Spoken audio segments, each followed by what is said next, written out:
DJ राजा सुमन गाजीपुर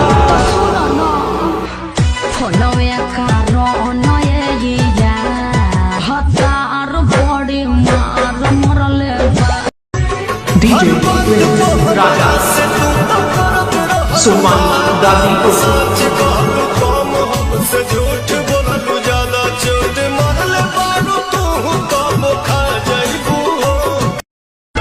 कब पकड़ा लू गोरी दिन दोपहरिया में, कब पकड़ा लू गोरी दिन दोपहरिया में, कब पकड़ा पतली कमर तेरी कम सिन उम्र उद्घाटन में आज कर देता हूँ पांडे झारखंड बापा गलाइल अखिलस के सारे ढेरों बोली जनी रहुआ।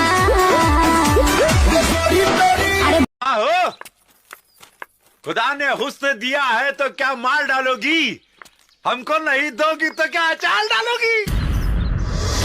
काहे नहीं कॉल करत जब नंबर याद पड़ले बा। सुनो ना फोनवे कारो नये या हतार बॉडी मार मरले बा।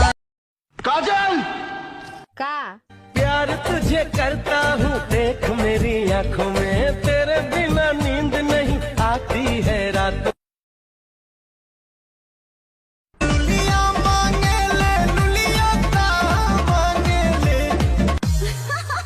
बाद में बताऊंगी। कहाँ है अभी दिक्कत बका। लुलिया तोहरे जैसन लामा हर भातार